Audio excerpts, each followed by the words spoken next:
Food prices keep climbing, but feeding a family well doesn't have to break the budget. Today I'm sharing some of our favorite simple, economical meals and snacks using what we already have on hand, from a sourdough discard pizza topped with fridge leftovers to a flexible pantry meal loaded with garden fresh broccoli and green onions, plus homemade popcorn and easy popsicles for the kids. Let's make the most of what we have and save some money along the way. Hi friend, welcome back to my channel. My name is Sarah. I'm an RN turned homemaker and homesteader living in the very expensive state of Northern California.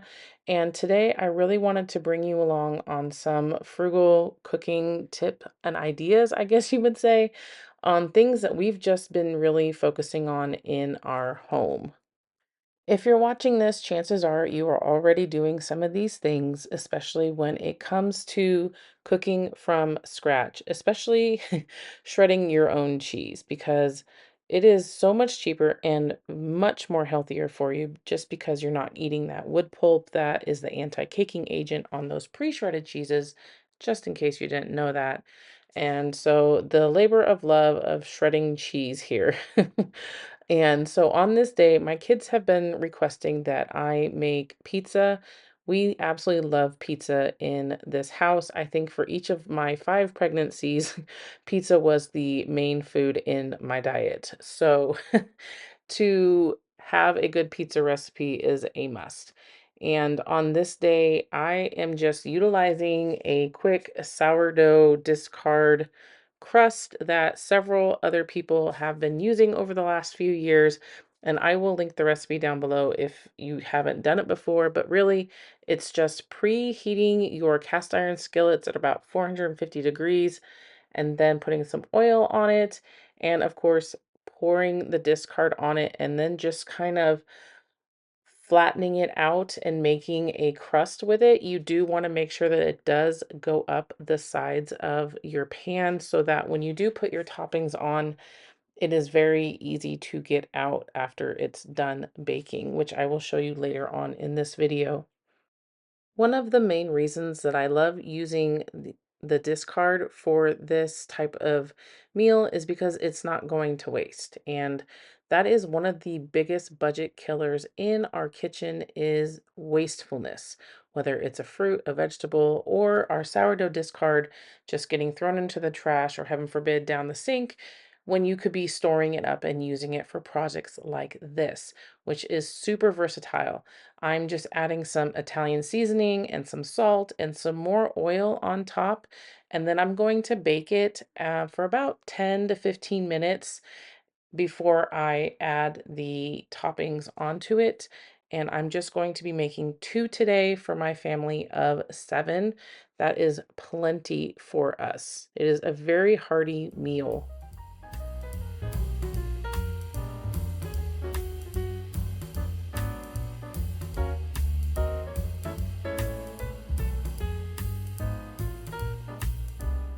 So some of the things that I had in my pantry or in my fridge that I needed to use up was this pre-made pasta sauce, and we don't go through it very quickly or much at all. Generally, I like to make my own sauces, so when I have them, I need to use them up.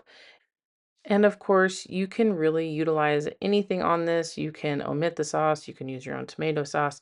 If you have sauces, whatever, you can put those on there however you like to make your pizza. This day, I didn't have any mozzarella, so I had actually shredded some of the Monterey Jack cheese that I had. And I just did the whole entire thing because I do plan to just store it in the fridge or the freezer if for some weird reason I don't get to it within the next week or two. But my kids really just prefer pepperoni pizza. And then on the adult pizza, I'm adding some leftover taco meat from the other night. And then I'm just going to use some of the fresh mozzarella that we have that I don't want to go bad.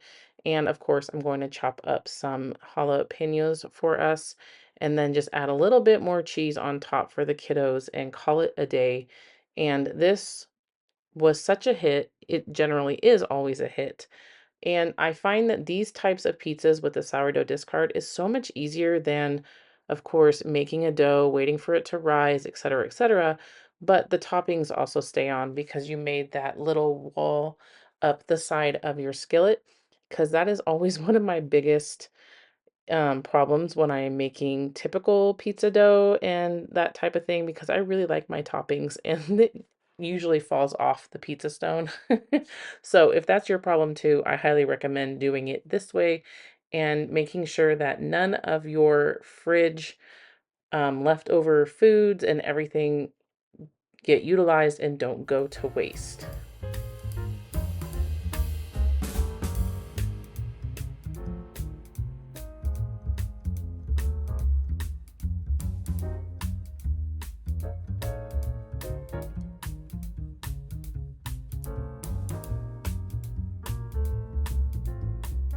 So the other day I was watching YouTube and this recipe popped up for me and it looked absolutely delicious. And I knew I did not have everything that it called for, but I knew that I had enough. And of course, I will link it below for you.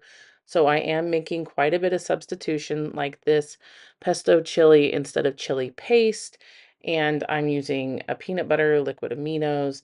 And then, of course, I did run out to the garden and grab some fresh green onions and some broccoli for the side. And I am using ground beef instead of pork because that is what I had on hand. And learning to pivot and utilize what we have already in our pantry and in our fridge or freezer for that matter will help save us money in the long run, because this meal was still absolutely delicious in my opinion, and I used very different ingredients in the end. It called for ramen and I used this off-brand, not in English, noodles, so I'm assuming it was some type of ramen as it looks like it, but it all came together really, really well.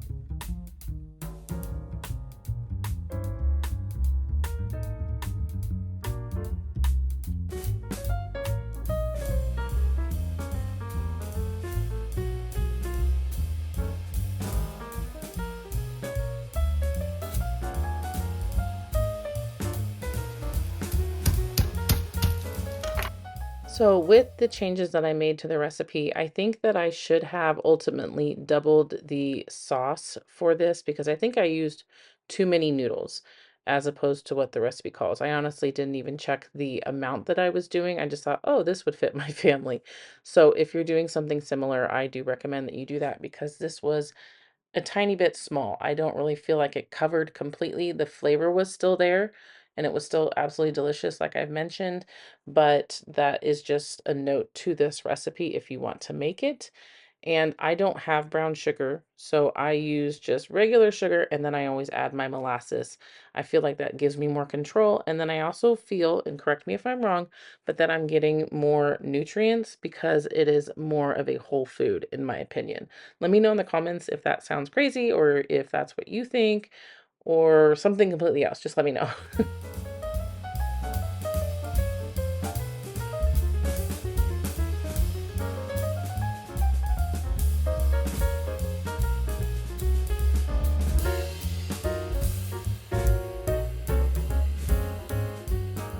I definitely also wish that I had used a much bigger bowl or Dutch oven in this case, because as you can see, it was kind of difficult to stir it all in together, but it worked. I managed. But again, just something to keep in mind.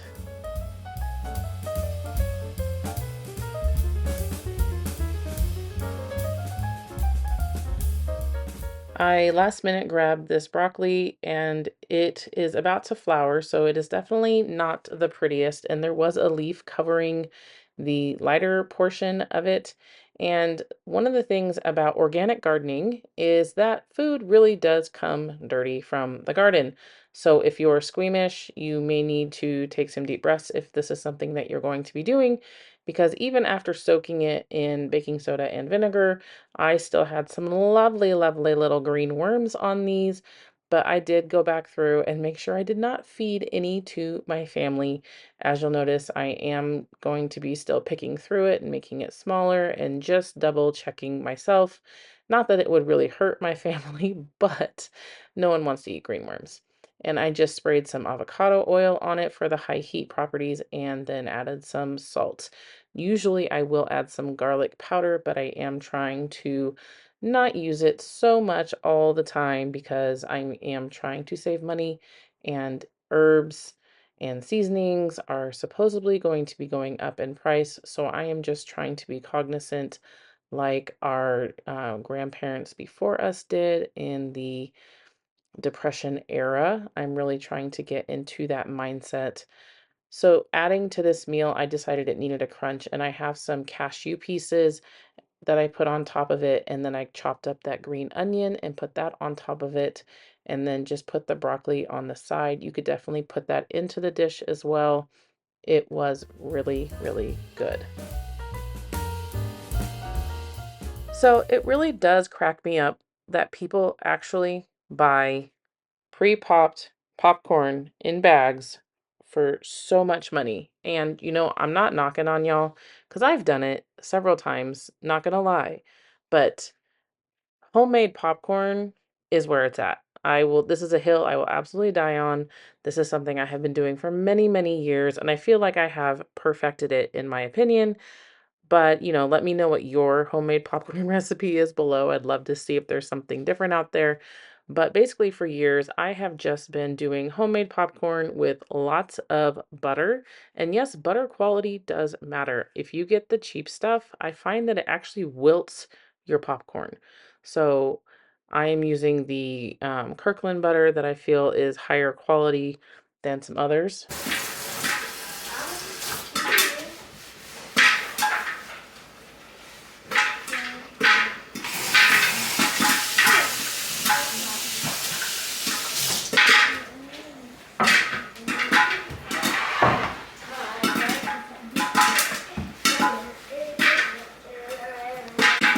It's over there somewhere. I have not touched it.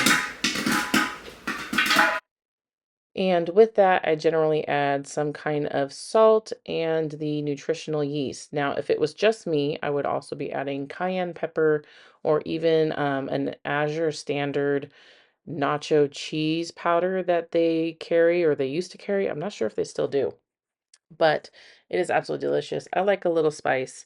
And back when I actually used to drink, having wine and popcorn was a nice little snack for myself.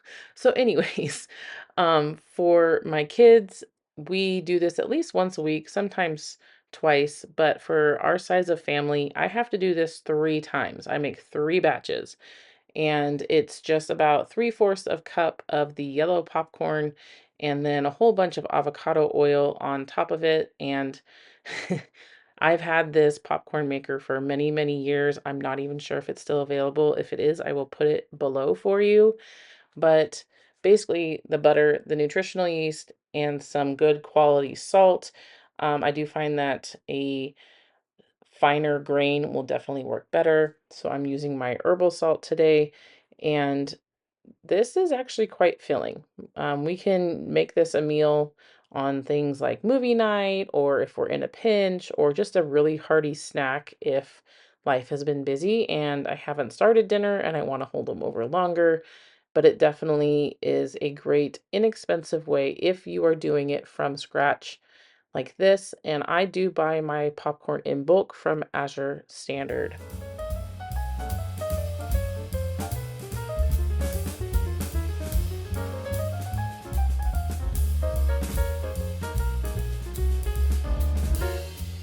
And finally, one of my favorite things to do for my children during the warmer months is make popsicles.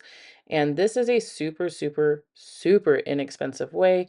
I had just bought some frozen juice concentrate from Winco, and I watered it down a little bit and put it into these wonderful popsicle molds. This first attempt, it was not frozen enough, so we did put them back into the freezer, and the kids thoroughly enjoyed these. And we will be making, obviously, like different kinds of popsicles throughout the summer. But I just wanted you to know that there really are really inexpensive ways to make it. I think all of these was maybe like $1 from the juice concentrate. So just utilize what you have. Obviously, making a smoothie and adding some coconut cream or milk will definitely be a great option, even adding some beef gelatin and so forth into it as well. I'd love to know in the comments what's your favorite budget-friendly meal or snack when you're trying to stretch groceries a little further. If you enjoyed this video, be sure to subscribe and follow along for more frugal homemaking from scratch cooking and practical ways to care for your family. I have so much more coming up for you, and I hope to see you in the next video, friends. Bye.